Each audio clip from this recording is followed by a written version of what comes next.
I know how men buy wine and what attracts men to wine. How much of what women buy and what attracts them to wine is based on whether it's spiritual, whether it's a feeling, whether it's a story, an emotional connection? Wine Market Council not too long ago put out statistics that 71% of all wine retail purchases are made by women. I think that kind of surprised a lot of people because they didn't realize that women were not necessarily the collectors, even though a lot of women are collecting now, but they certainly were the largest number of consumers. And also, combined with that, they've done studies that women do connect with a product, especially when there's a story and there's something behind it. And wine is a story in itself. Every wine has a story, where it came from, who made it, what the year on it is, because, you know, what did the weather do that year? What happened with Mother Nature that year? So there's so much. I remember 20 years ago managing dining rooms, walking around, talking to the guests. The man would take the wine list and he would order for the lady, and a woman would just not even open the wine. She wouldn't even touch it. And now, if the man is going to order a beer, she'll open it herself, she'll read it, and she knows what she wants. So my question now is, how did and why did that happen so fast? I don't know that it happened that fast. California wine industry is a perfect example. I mean, you start to look into some of the stories. There were a lot of women behind the scenes that weren't visible.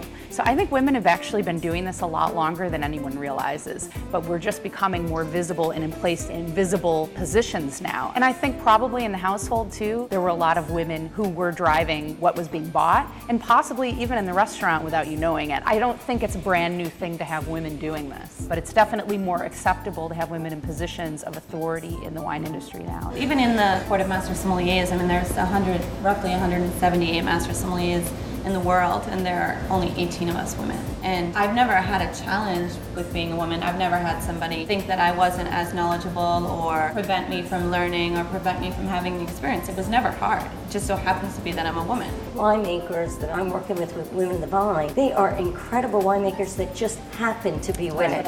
They are not making wines for women. There is nothing feminine and girly about it. You know, the men are so excited and they're very supportive. I love the point you just brought up about not gearing wine to women, not making a Pinot Grigio is just for women. We'll give you something really soft, really floral, really fruity, very dainty, nice and delicate to fit you. I mean, that's a great point of view. And I'll be very honest, up until even right now, I really figured there was an element of that. And to know that that upsets you is good to know. And wineries have tried that because they took the marketing statistics and they released wines, believe it or not, even low calorie, lower alcohol wines. And the women took such great offense. They were like, do not mess with my wine.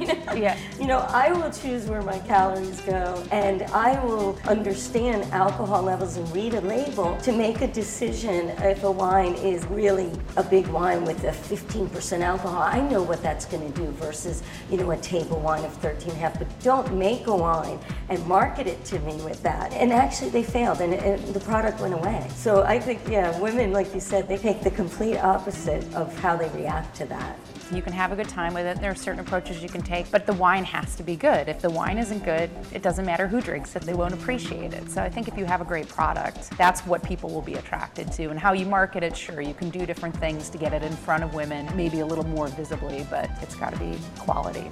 Ladies, I want to really thank you sincerely for coming in today. This was beyond fantastic. I could not have imagined a year ago having a pool of talent like this sitting with me to discuss this topic. So thank you so much. And I know how busy you are, and I know how busy your schedules are, but this was over the top fantastic. Thank you. Thanks for having us.